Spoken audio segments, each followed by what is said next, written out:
Welcome everyone to our business meeting. We will be covering human resource management. So today's agenda, first we're going to go over staffing plan, then hiring employees, including job listings, interviews, salary and benefits, and the difference between hourly pay and salaries. We'll look at diversity in the workplace and then finish with performance evaluations. So your clinic is now in its 4th year and your patient caseload continues to increase. It's time to hire some more employees. But how do you do that? A staffing plan is your best course of action. It's going to be your blueprint for hiring the right employees to match the needs for your current clinic.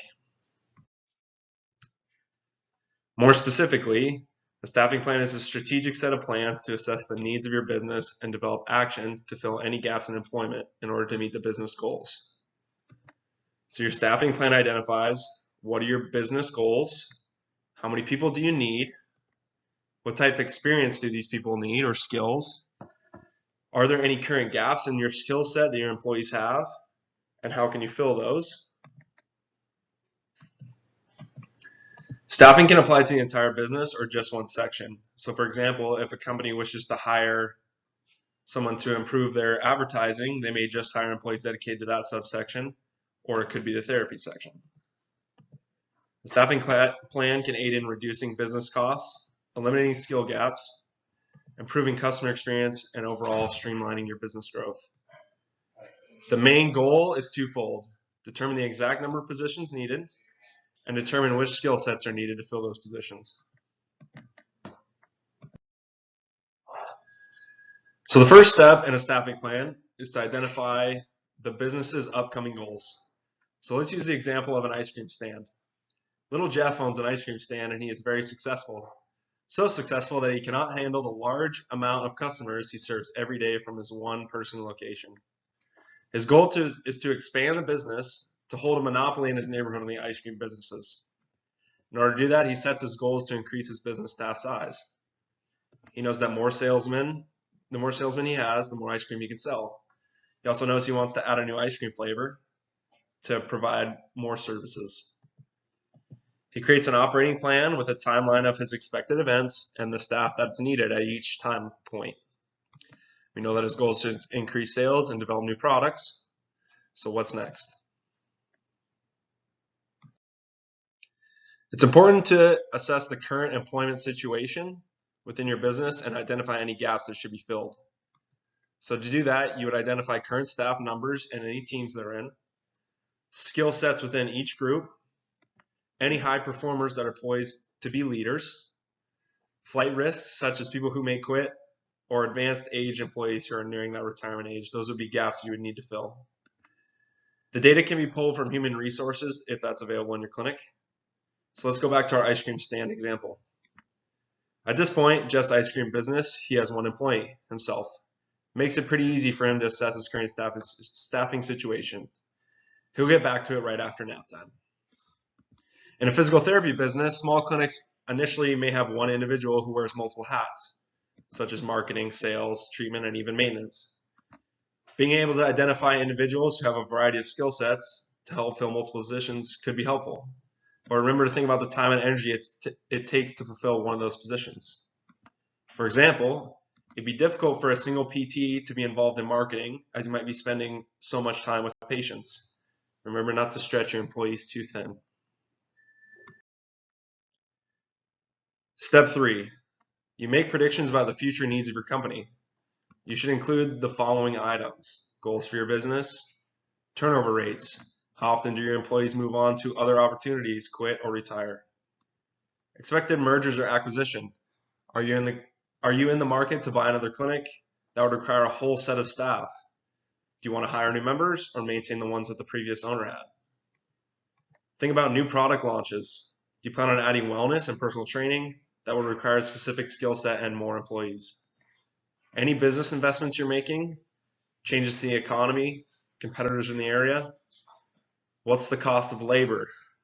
Let's go back to our ice cream stand example. As we know, Jeff plans on becoming the most successful ice cream stand in his neighborhood. Based on this goal, he needs more salesmen. He also plans to buy out all the other ice cream stands. That'll increase his workforce and his business location. Jeff also wants to develop a new ice cream flavor, so he needs research and design staff. He anticipates a new influx of customers after he releases his new crayon-flavored ice cream. Finally, Jeff must take into account the average allowance given to kids in his neighborhood to determine what the economic climate is. That'll determine his revenue and what he has available to hire new staff members. So there's two ways to examine your future staffing needs. A trend analysis. A trend analysis determines previous business success and employment patterns. It's most useful for established businesses who have a previous timeline to draw from. Oftentimes it's better to have 5 to 10 years of data. Anything less than that might not be helpful. Data should be collected on, as previously discussed, turnover patterns, so hiring versus retirement and quitting, employee demographics, the education and skill sets of your employees, and other things. Let's go back to our ice cream example. Jeff is only 4 years old and his business is only several months old. He will not be able to examine trends in his business based on his lack of prior data. Another way to do a staffing plan is with a ratio analysis. This is essentially a mathematical analysis to determine how many employees you need. So for example, if a predicted total patient caseload can be compared to the therapist staff, you can determine how many new clinicians you need to be hired. A simple calculation would be your current patient caseload divided by therapists in clinic. That will give you the average number of patients per therapist. You can then multiply this ratio to obtain the number of how many therapists you need to fill. For our ice cream example, Jeff is not very good at math. With some help from his dad, he figures out that with one employee, he can sell $10 of ice cream a week. In order to account for his predicted ice cream sales revenue at his current location of $30 a week, he needs to hire at least 2 other ice cream salesmen to handle the new customer load. So we've done our analysis. Now we need to determine the gap. So our future business goal and our expected growth and our projected need will all determine what our gap in employment is. That would include any more staff you need to handle growth, adding certain skilled workers to fill skills gaps. So for example, if you have a wellness clinic, a physical therapist may not be the best option to fill that gap. There might be somebody with a personal training background who could do that. And determining whether you can hire or train persons to fill your gap. There might be employees you already have in your company that you can train to fill those positions. So you wouldn't even need to hire anyone. There's also, as we discussed, turnover rates, so people who retire or leave. Let's look at our ice cream stand example. Jeff has determined he needs 2 other ice cream. Oh, go back a slide. I can't go back a slide. All right, we're moving on. It's not working. So there are a variety of positions that may be filled in the average physical therapy clinic. Here's a less than inclusive list on this slide of potential staff members. Your staffing plan, which is your blueprint for hiring, gives you the type of team members you would need based on business needs, business goals, specific skills, and what each member can contribute. Remember, some employees might be motivated to fill multiple positions if the price is right. So if you notice on our list, we have physical therapists, physical therapy assistants, certified personal trainers, massage therapists, chiropractors.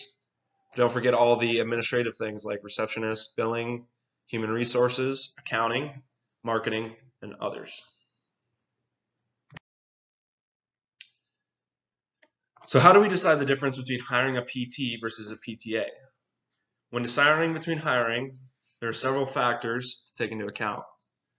First, we have to look at the difference in responsibility and the actual functions of each position and the Practice Act. So the APTA defines a PT as someone who diagnoses and manages movement dysfunctions. They evaluate and write a plan of care. They can progress this plan of care and do reevaluations. There's certain states have specific laws on manual therapies and modalities, and they can also develop and implement discharge plans. PTAs, they work under the direction of a licensed PT. They implement some components of the plan of care, obtain data, and progress as directed. However, they cannot do evaluations, reevaluations, or discharge. It's important to evaluate your clinic needs based on your staffing plan. Here's several situations that can help us determine who we should hire. So situation 1, you're having a hard time scheduling initial evaluations because all your PTs have full schedules. If we look at the roles of a PT versus a PTA, it makes sense to hire a PT to fill some of those initial evaluation slots. PTA would not be able to do that. Here's another situation. Patients want to schedule at odd times in the evening or on the weekends. In this case, hiring a PT or PTA would be appropriate, but it's more important to determine their willingness to work odd hours. So maybe a PTA who would work the weekends would be best, or if you can only find PTs that could work that hour, that might be the case. Here's the third situation. You're able to handle initial evaluation loads, but can't provide appropriate attention in the follow-up visits. So this is a situation where hiring a PTA is helpful. They provide interventions along the PT's plan of care and allow for better patient care. The gap isn't in initial evaluations, but rather follow-ups. Here's the fourth situation. Your clinic is in Naples and you experience a massive caseload from December to May that you cannot handle. This is a situation where seasonal employees, such as a travel therapist, would be helpful. It might be a PTA or a PT based on your needs. It's also important to understand your clinic specialties. That would help account for any specific skills you would need in clinic, for example, cardiopulmonary rehab. You also need to take into account reimbursement rates. Starting in January of 2022, PTAs will only be reimbursed 85% of the usual rate. That's going to take away from your revenue to pay for new staff. However, a PT salary would be higher, so you kind of have to weigh the benefits of reimbursement over how much it costs to hire someone. All right, let's look at the difference between a PTA and an exercise physiologist. We'll follow the same format. Specifically, a certified exercise physiologist is a branch of healthcare focused on physical activities and its effects on the body system. They work with patients to treat, prevent, and recover from disease and injury using exercise. So their responsibilities are using exercise to reach wellness goals, review patients' medical condition, conduct exercise capacity tests such as in cardiopulmonary settings, assess the test results, teach a patient how to exercise, and track and document progress. Nowhere in there can they perform any evaluations or anything that a PT can do. Some people argue that exercise physiologists should only work in wellness settings, while others think that exercise and medicine are a combination. In terms of certifications in the field of exercise physiology, it is currently unregulated. Essentially, you do not legally require a certification or license to be an exercise physiologist. That being said, the field has set standards for hiring. Most hiring require a bachelor's degree in exercise science or kinesiology. They also require some kind of certification, such as from the ACSM or American Society of Exercise Physiologists. PTAs and exercise physiologists have many overlapping responsibilities. It's common for clinics to use exercise physiologists in place of PTA. However, exercise physiologists have less education on pathology in most cases than a PTA. Remember to refer to your blueprint, which is your staffing plan, to determine what your clinic needs are. You also need to keep in mind the connotation that comes with receiving care from an exercise physiologist. Some patients may be less inclined to receive care from a less qualified individual. Exercise physiologists can be found in most settings that PTs and PTAs are found. However, they tend to be involved in either outpatient or cardiac rehab locations. When I was searching online on job sites, the wages, it was common for an exercise physiologist to make between $14 and $20 an hour, while PTAs would make $28 an hour based on the national average. It's important to understand the reimbursement rates for services provided by an exercise physiologist. At current moment, CMS will only reimburse certifieds provided by an exercise physiologist if it has to do with exercise testing, cardiac rehab, peripheral arterial disease, and then with special certification, you do diabetes education. Most private insurance companies follow Medicare and Medicaid, as we know. However, cash-based clinics do not have restrictions on reimbursement, so that's something to keep in mind. Are you even going to get paid if an exercise physiologist does the work? All right. Next, we will be talking about hiring employees. Before we get started, I have a discussion question for everyone. The question is, would you hire friends or family to work in your business? For purposes of this discussion, let's pretend that they would be qualified for whatever job you're considering them for. Since we can't discuss these in class, pause the video and write your answer down, and post them in the discussion forum. Since we need to respond to other students as per Dr. Black's instructions, use this opportunity to debate your thoughts. So, pause the video now. And when you're ready, unpause it. Keep your responses in mind through this section and see if your thoughts change by the end of the presentation. As we get started talking about hiring employees, I'd like to quote the famous Simon Sinek in one of his famous TED Talks. The goal is not just to hire people who need a job, it's to hire people who believe what you believe. If you hire people just because they can do a job, they'll work for your money. But if you hire people that believe in what you believe, they'll work for you with blood and sweat and tears. We'll come back to this quote in a minute. So, each of our businesses only has a maximum of 5 people at the moment, so we'll need to consider hiring other people, as Mike talked about earlier. Many starting businesses first hire friends or family due to convenience and their likelihood to support you. Regardless of where your employees come from, there are some main qualities that you should look for in an employee. Regardless of profession, communication skills are essential, but especially within physical therapy practice. We all have seen the cases of physical therapists with poor communication skills, and we learned last week about the potentials for malpractice that can result from poor communication, not only written but with our documentation, but with your verbal communication during your time with a patient. We should also think about stress management. Stress management is just as big of an issue in physical therapy school as it will be in the real world, so it's important to consider when hiring employees and considering who to hire. In addition, the skills and knowledge that they bring into your practice is important, not only because they need to be qualified for the job, but because they could bring a unique certification or specialization that you don't have, allowing you to cater to a wider range of clients. Beautiful.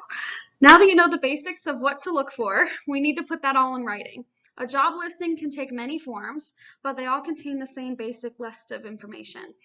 The job title should include the name of the position, and it may also include the company name or whether it's a full or part-time role. The job description should detail the employee's role within the company, their interactions with clients and coworkers, and other general information. Job requirements is where you would detail the expectations within that position. For example, how many patients they should expect to see within a certain amount of time within your day, or skills that they are expected to have on day one when they walk in. Experience requirements typically include a time frame of working within that position or another relevant position. This could include educational requirements in the section, or it could have its own section. Required application materials could include a resume, letters of recommendation, professional portfolios, or copies of certifications. So you might ask them to get a letter of recommendation from an old boss. Other information to add to a job listing include how many references that they need to have, and the instructions on where and when to submit their application. I included a few examples of job descriptions to put things into our perspective for our future physical therapy businesses that we're currently crafting. Job descriptions will vary based on the services that you offer within your clinic, as we talked about earlier, and specializations that your clinic includes. So, for example, if you're a vestibular clinic, then you would want to hire a physical therapist that's worked with vestibular patients before. So, this is an example of a job description for a physical therapist. Obviously, this will vary based on your clinic and what you're holding them responsible for. Certain things like cleaning or maintaining equipment could also be included for smaller businesses if you don't have the staff on hand to begin with, or it could be divvied off to a rehab tech or something like that later down the line when you have more staff and a bigger business. Here, I included a job description example for a front desk personnel. So at some point, you're not going to want to work the front desk anymore and you're going to need somebody else to do it for you. So these are some of the things that they could be held responsible for doing that you would want to include in that job listing, so that way they know walking in the door what they're going to be held responsible for. So now that we have the job listing ready, we have to have somewhere to put it in order to find the right group of future employees. Through the APTA Job Bulletin website, you can choose from a variety of payment options to pay the APTA to post your job listing for you and email it out to APTA members. So you've probably actually seen the emails in your inbox already as an APTA member of the job listings that they already have. So this is where that's coming from. Prices vary based on whether or not you yourself are a member and the amount of help you want from the APTA. These range from anywhere from $100 to $700 every 30 days. So depending on how long that job listing you want it to be open and how much you want them to be pestering every APTA member under the sun. Another option is to use social media platforms like Facebook or LinkedIn. Most people think of LinkedIn because LinkedIn makes sense. You know, it's where you put yourself out there in the business world typically. But Facebook has a variety of free physical therapist groups in which you can use to find physical therapists in your area and network. Most of us are in physical therapy student Facebook pages right now. So some groups have restrictions on what you can post where and may not allow direct job listings, but you can always use Facebook as a way to network to kind of find somebody that's moving to the area or potentially needs a new job and needs to get out of the clinic that they're currently in. So LinkedIn, like the APTA website, will promote your job listing for you, but they'll actually search through the profiles that are on their app and promote it to those that have the qualifications that you're looking for. You do have the option to choose your budget, unlike APTA where they're kind of predetermined based on different packages. The LinkedIn basically goes off of how much money you're willing to pay, but the payments are based on who actually clicks on your job listing to apply, so you're not wasting your time and money on people that aren't actually potential candidates. The other unconventional method to find employees is PT Pub Nights. So you can simply get your name out there and market yourself to whoever's around you, and word spreads, and you can potentially get an employee that way. You can also just use word of mouth in general with the current employees that you have. So whether it's people doing Facebook posts or just, you know, texting and calling friends, most of us have a physical therapy community by the time we graduate, so we can use it to our advantage. And it ensures that you're finding good people since they're extensions of your personal network that you already have. I mean, your friends or other coworkers aren't going to bring in, you know, PTs that they know are bad because they obviously, hopefully, want to better your company. And they want to bring in good coworkers too. So, now that you got the job listings, now that it's out into the world, people are going to message you back and you're going to have to interview them. So, if you think back to your previous job interviews that you've had, or even the interview for this program, you'll notice some common themes in the questions you were asked. Ideally, in an interview, you want to learn about their attitudes, maturity level, and decision-making skills.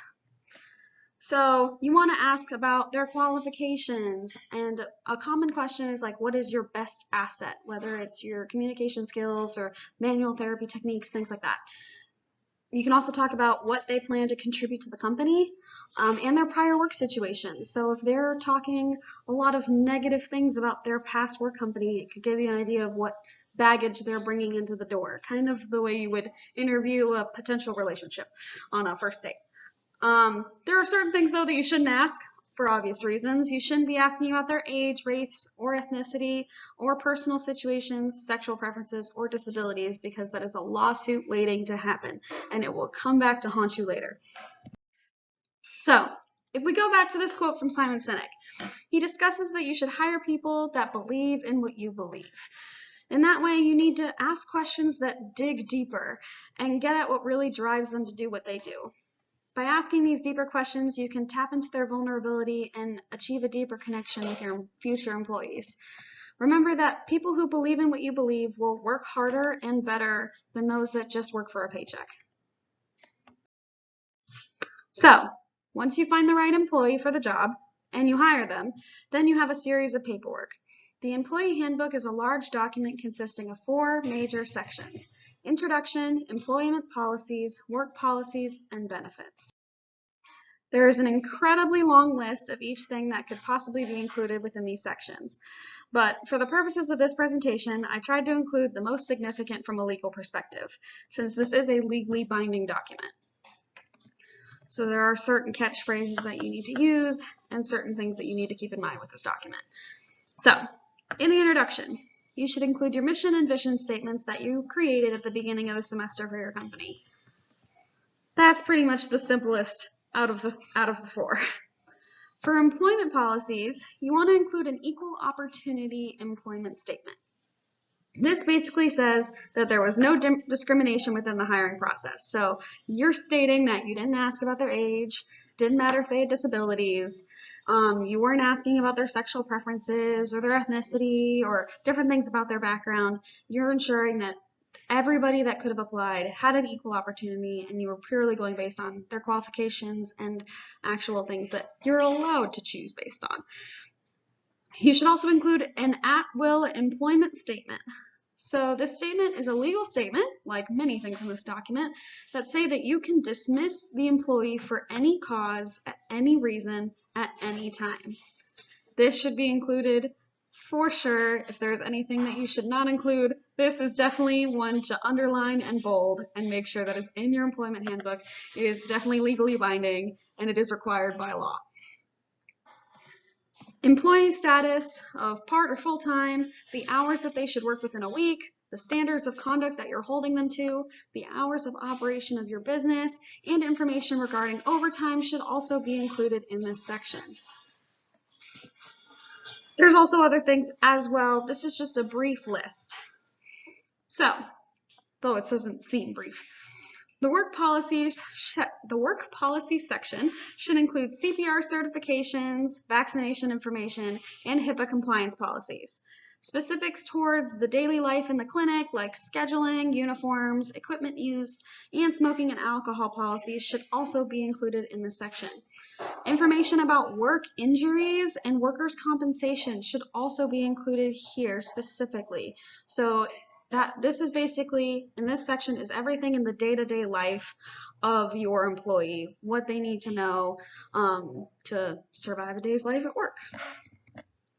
Lastly, benefits, which everybody cares about. This section should include information regarding vacations, holidays, sick leave policies, and insurance information, so health, dental, and life insurance, and how that's all going to work, which Mike is going to go into. Okay, let's talk about salary and benefits. So first, we can differentiate the difference between a salaried worker and an hourly worker. There's different federal and state laws that apply. So federally speaking, a salaried worker is someone who has a predetermined amount of compensation, and each pay period they get paid out a certain portion of that. Their pay cannot be reduced because of quality and quantity of work, and even when work is not available. On the other hand, hourly paid employee is paid for the hours worked. Employees do not need to guarantee a certain number of hours for these patients, though. So we also should talk about being paid overtime because there's some federal laws. So federal law states that hourly employees get paid 1.5 times their wages for every hour past 40 they work each week. So if a salaried worker works 42 hours, they would get at $10 an hour. They would get paid $10 for the 40 and then $15 for the extra 2 hours on the week. Salaried employees have different rules. Certain salaried employees are exempt from overtime pay. In order to be exempt, you must receive a salary of $450 per week or more. Your primary work duty involves performing work that needs prior knowledge. The advanced knowledge of performing work is in the field of science or learning, and advanced knowledge is acquired from a prolonged specialized institution. So based on that criteria, physical therapists in most cases are exempt from overtime pay if they are on salary. So then how do we determine the appropriate salary? Ultimately, the salary of your employees is determined by the ownership and managers and local standards. So there's several steps you can use to determine the appropriate salary. First, you need to assess the value of the position. That can include a detailed description of the job, responsibilities, and time commitment. You can also assess the amount of time it would take for you to complete the job if it is applicable to the position. For example, front desk staff positions can usually be handled by a PT, but it may be more efficient and draw in more revenue if you hire someone to do specifically just that job. So you have to weigh those options. Next, you should research the median wages for that position. You can use 2 different websites Glassdoor, or PayScale. It'll give you an idea both for when you advertise the job position and how much it actually would cost your business to employ a person to fill that position. You should also determine what your minimum and maximum value for the position can be. This can give you a good scale which you can negotiate with a potential employee. Next, you want to decide how you're going to pay the employee. So that'll include, if they're on salary, a pay schedule, and any benefits that you can use to bring the bottom line salary down while sweetening the deal. So essentially, benefits are worth something and salary is worth something. More benefits would allow your salary to go down. But remember that benefits have a cost as well. And finally, be flexible. Everyone wants to get the most out of their employees, and employees want to be paid fairly for the compensation to the company. So talking about benefits and incentives. Benefits are defined as any value given above and beyond the regular salary or wages. There are a variety of benefits, however, several are federally mandated and should be factored in the cost of employment.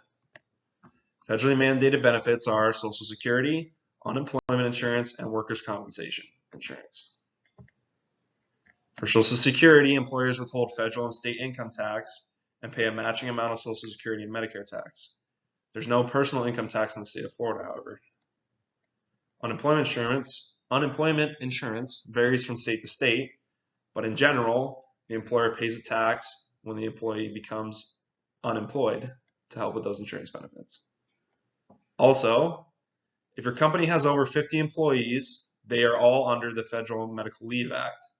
That provides 12 weeks of unpaid leave per year with specific triggering medical events such as family medical emergencies, things like that.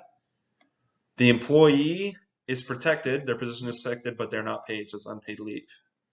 They also must work for the company for a year prior to receiving that coverage.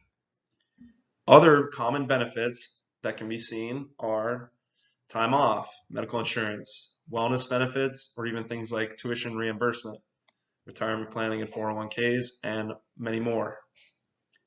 Most commonly, the organization has a set benefits package for each employee. So as you apply for a job, the benefits package is predetermined.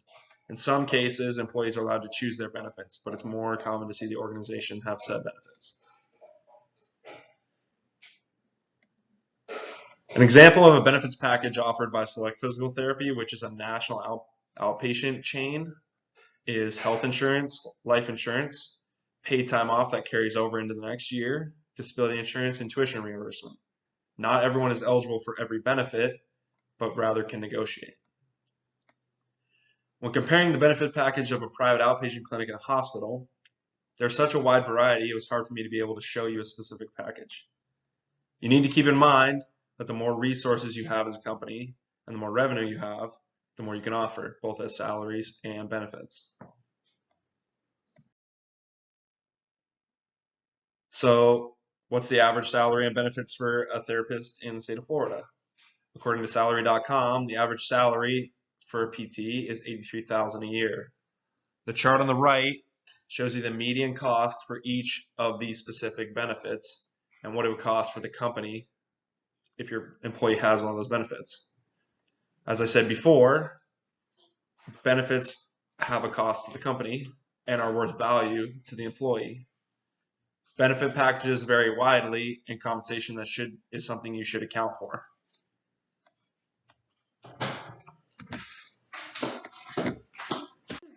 So how do we determine the balance between base pay and benefits?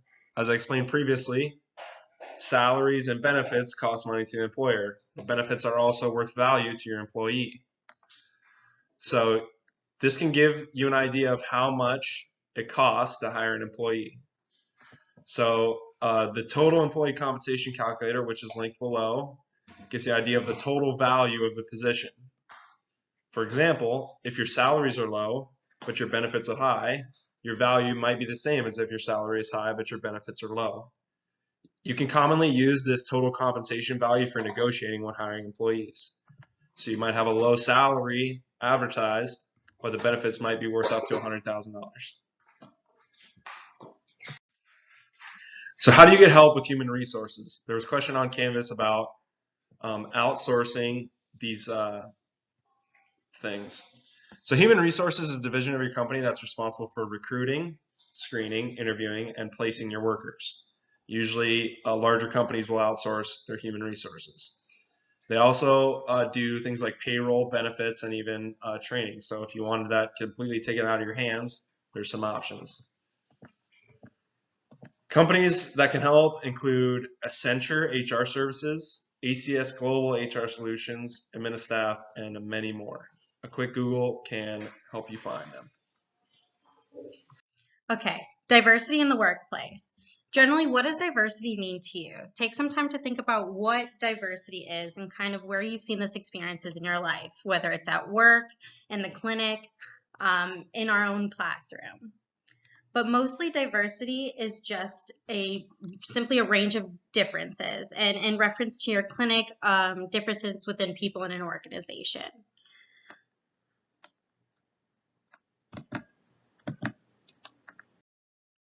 Examples of diversity generally are known as race, gender, age, but it also can include things like religion, citizenship, military service, socioeconomic class, age, sexual orientation, disability, family structure, and many other things that kind of just show differences within your population. So why is this important within the workplace? There's many different reasons, just showing differences in thought process, better decision making, better or faster problem solving, and increased creativity. You might have different perspectives from people of different culture, different experiences within life. You might have a bigger application pooling, so you have more people that apply for a job. That means you'll get quicker access to people who are more suited for the job. That decreases time of searching for somebody and potentially decreases costs for hiring. Also, people of different languages. You might reach people of different populations, your consumers. You can also, it can help with networking further, stuff like that. Also thinking about diversity kind of away from business, but how our own career can impact diversity. It says from the APTA that about 80% of rehab therapy professionals are white and about 70% are women. So just thinking about, it might not even be your business limiting diversity, but our own profession. I read an article from APTA of a woman speaking about how when she went to a conference, the diversity talk within our profession was the most impactful to her. And not only was it impactful because she didn't realize there was such a diversity gap within physical therapy, but the fact that physical therapy students were the one who brought it up. So I just wanted to introduce this to us and kind of think about how us as students can also make an impact, and how just this or starting from now can impact our future career.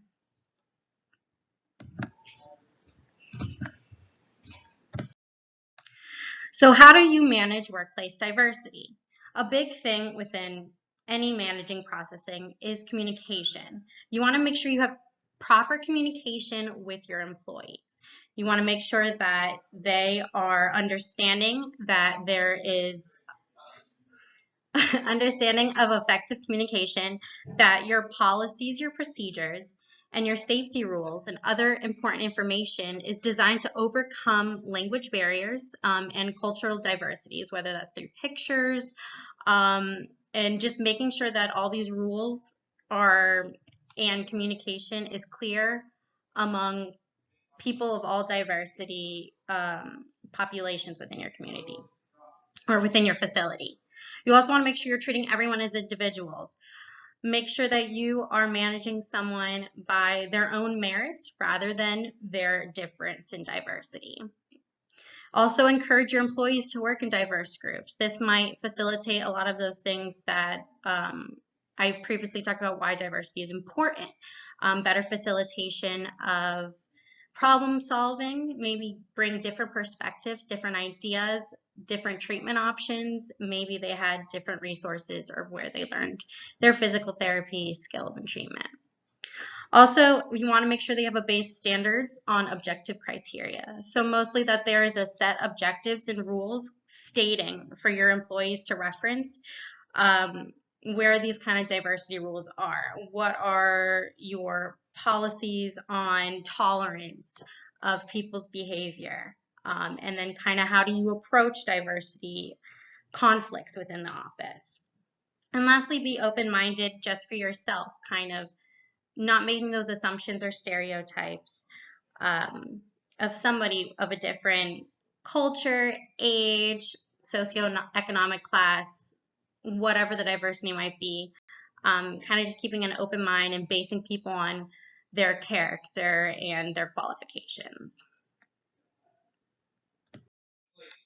So diversity in hiring. Kylie kind of brushed up upon this, but a little bit of tips to kind of prevent any problems with impacting diversity is having a diverse interview panel. So this just kind of is another step to just eliminate any barriers to hinder diversity. Also, make sure that there's interview training. Kylie mentioned it too. Make sure that whoever's doing the interview, it knows not to ask personal questions such as where do you go to church, any physical relationships, kind of what religion do you do, such like that. And then also get creative. Kind of go out and look for what you're aiming for. So if you are looking for more women in the clinic, maybe on Facebook there's a Women in PT. Kind of look into that and see and post your job offering there and kind of get creative in how you want to implement diversity in your own workplace.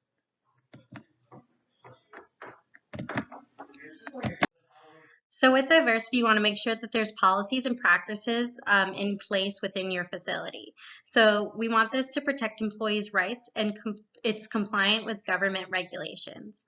With this, we want to ask for employee feedback. So we want to make sure that there's surveys and suggestions to understand how your employees feel about diversity. You also want positive and negative feedback, seeing how it is working within the facility.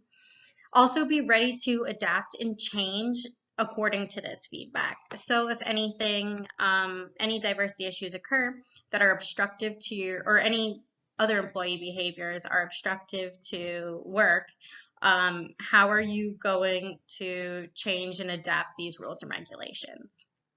You also want to make sure that there's a zero tolerance policy. So any jokes about diversity, slurs, name calling, bullying is met with zero tolerance enforcement. We want to make sure that policies are in place to handle misconduct and communicate that this behavior is not tolerated. You want to make sure that employees feel safe to report incidences of inappropriate behavior by coworkers by establishing a complaint policy. So employees know how to report their misconduct to the proper authority within your organization. And lastly, you want to have communication within your facility. Just making sure that both rules and non-official rules are clear within your employees to communicate your company's values and their culture so you guys can work effectively.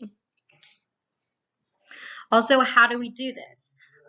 Very clearly, you should have documentation of these policies and procedures. This should be in the handbook, a code of conduct that should outline your policies on diversity. These rules should be reviewed with new hires and your own employees. It should be clearly communicated within everybody if there's any updates, and that you should also have clear descriptions on what happens with employee conditions and terminations if going against these policies. Alrighty, sensitivity training. So this sensitivity training has been helpful within a lot of organizations. The employees need to be aware of how to exist with a diverse range of people, as well as be cognizant of cultural sensitivity to achieve harmony within your diverse workplace. So this helps organizations manage diversity in the workplace by helping employees become more self-aware, and it also helps employees understand their own cultural bias. So some benefits to this is they learn to appreciate views of others, and it shows kind of what actions could be offensive. It helps with conflict resolution on how you may approach and also in how to apologize. How do you approach someone who has insulted you, whether by whatever diversity you have. And then also in reciprocal, how does someone apologize to someone after doing a misdemeanor? And then with sensitivity training, it's also very important that the managers are included within this. Lastly, staying up to date on laws. Your company should regularly review internal policies, making sure to stay abreast of changing employee-related laws and trends, especially diversity-related trends. You should also make sure that if an organization has international or multi-state presences, that it's necessary to track those regional changes in laws and regulations as they vary from country to country and state to state. I included some diversity law resources, the Society of Human Resources Management, and also Bloomberg Bureau of National Affairs. Lastly, we're going to be talking about performance evaluations. So what specifically are performance evaluations? Generally, performance evaluations are an assessment and a review of a worker's job performance. So they help to continue the ongoing dialogue between your managers and your employees. It summarizes the ongoing performance of developmental conversations and provides a record of past performances and expectations for work and moving forward. So who is involved? Generally, the question that a lot of us talk about in school, it depends. So as our presentation talks about human resources is a big indicator of someone who does performance evaluations. Also, people who might do it are people a level or two above the employer's manager. And I've been looking at more resources that are talking about modern kind of performance evaluation and how they think it might be more beneficial also to have your team managers involved. So kind of the pros and cons of each is that a human resources representative or the manager above your manager is not biased to you. So maybe if you don't have a good relationship with your own manager, they can strictly look at the facts and evaluate you on objective performance. But team managers also have the ability to, and also turn, they do know you, they know your performance, they know anything. And even if one of your faults, it may not hinder you as much as it is with someone who does not know you. Team managers also have the opportunity to give you feedback right then and there rather than waiting a yearly performance evaluation or quarterly or whatever. Also, when does it occur? So again, it depends just on your manager or your company policy. Generally, from what I've seen, it could be annually. So this can be on a year from when you were hired or once a year for all employees. Kind of benefits and cons from that too is that a manager can get everything done all at once if it's annually, but he might only see somebody and have to base someone's performance on maybe 2 or 3 months if they've been hired, compared to someone who's been does an evaluation a year from when they were hired. You might see people who are hired in January get a higher bonus than someone hired in December because those benefits and bonuses decreased over the year or you ran out of funding. And then other people talk about quarterly. And then as I mentioned previously of who's involved with team managers, companies like GE and Microsoft are doing more where their team managers are focusing on current, instead of they're taking away those one-time performance evaluations and kind of just correcting and modifying their employees as day to day or continually talking about goals and such. So the steps of the evaluation process. So with each evaluation, it differs among sources of kind of what you want to include. Again, like I mentioned before, it depends on your company, your managers, but generally you'll see some kind of discussion of reviewing your job description and updating that if needed. You'll have the employee perform a self-assessment. You would want to document a performance review yourself on the employee. There should be a session of feedback, whether it's the manager talking to the employee or the employee reciprocating with the manager on how they feel about the company, their performance, their business, etc. And then there should be some discussion about performance expectations and goals moving forward.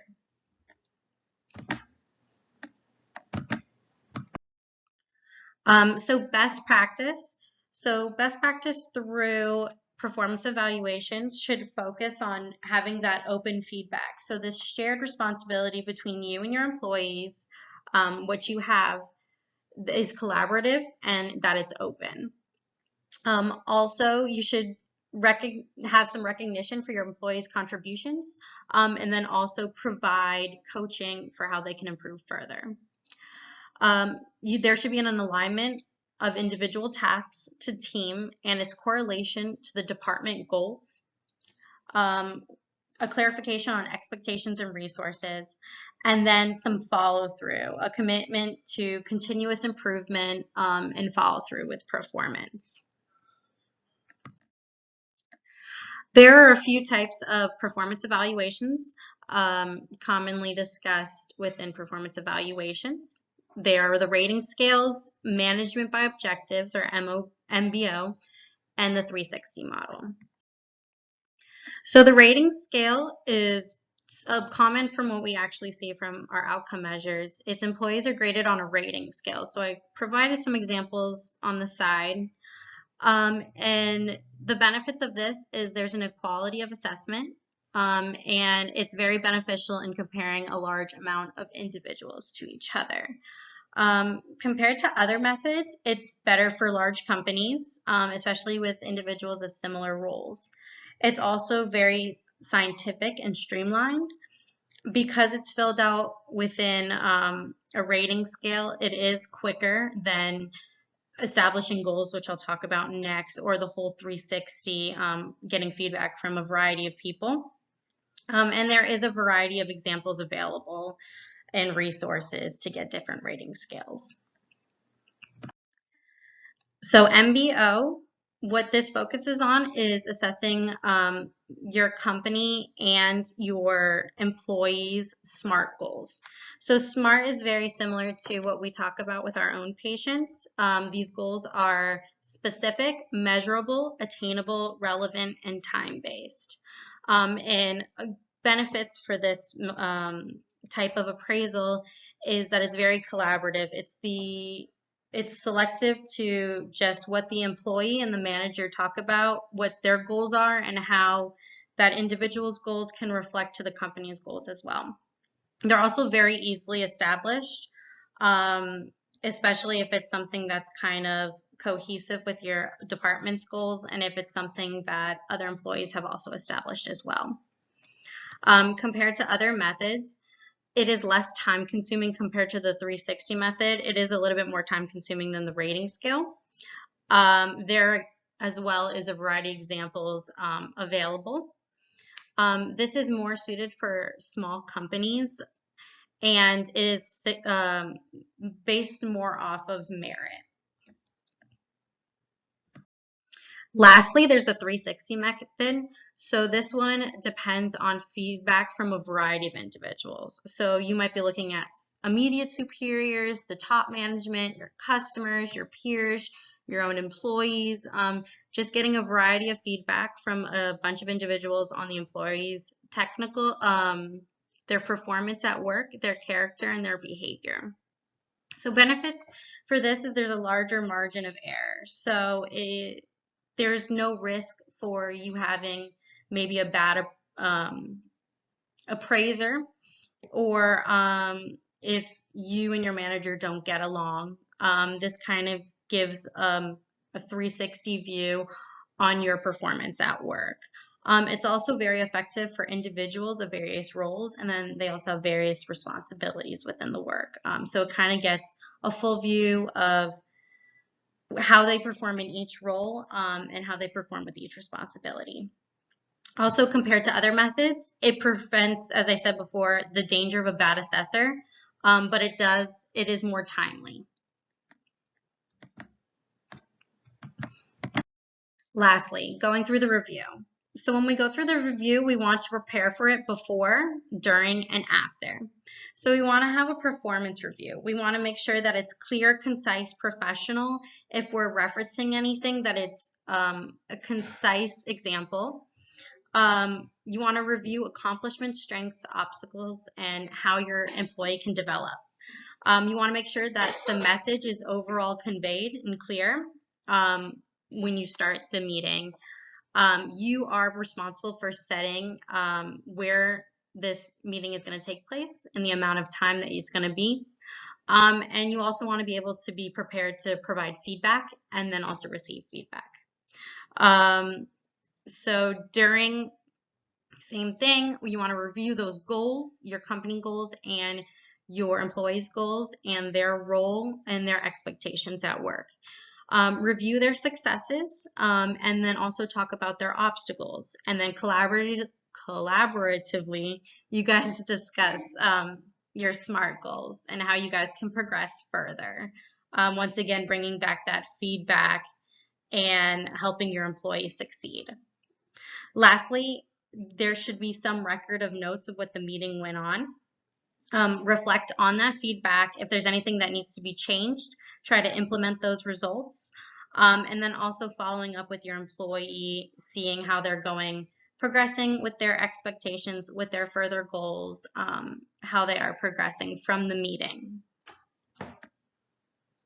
So these are some of the questions from Canvas. We decided to only do highlights just so that way we could get a little bit of a summary in at the end, although all questions were answered within this PowerPoint. So if there's any other questions that you have at any point, feel free to post it in the discussion board and we'll be floating around to see if everything is answered. So number one, what resources should you provide to your employees regarding HR? The biggest one of them all is the employee handbook. That pretty much includes everything. Everything from smoking and alcohol policies, overtime, what their schedule is going to be, information regarding benefits, salary information, and all sorts of other legal documents. So that's kind of the end-all be-all of where you get all of your documentation regarding your job from your HR representative. Theoretically, it should be a paper copy, but we're in a digital age, so they're kind of phasing that out. But at least the signature pages, they'll have somewhere in a file cabinet so that you're like legally bound to that document. So question 2, how do you determine balance between base pay and benefits for your employees? So as we talked previously, salary is worth an amount and benefits are worth an amount. So kind of knowing that the total compensation value is something, and you can determine lower salaries tend to have more benefits. Less benefits are associated with higher salaries. It also comes down to the revenue and your resources as a company. Question 3, how do you determine an appropriate salary in hiring an individual? So we talked about assessing the value of the position and whether or not somebody could fill it and how much it would cost. And then also looking at national averages, there's different resources I gave. Glassdoor was one of them. Number 4, do employees work more effectively when they are happy with the incentives they are receiving? The answer to that question is, if your employees are happy, they will work more effectively, yes. All right, and lastly, how often should you do employee performance evaluations and what should these consist of? So it depends on your manager, your company, on how often you should do them. You could do it annually, you can do it quarterly, you could do it by day basis on where you need to apply your feedback. What should these consist of? Establishing your employees' goals, their expectations, making sure it's collaborative with the companies, discussing their self-assessment, discussing your self-assessment on the employee, what was their strengths, what was their weaknesses, and then both discussing feedback and helping your employee, providing that feedback and helping them find resources or giving them suggestions on how they can improve their performance, and then just further following up with them later. That concludes our presentation. Let us know in our discussion how many more, if you have any other questions. If you need any more information on how to design your perfect team, check out their textbook. This is a specific chapter that we found a bunch of our information from. And let us know if you have any questions.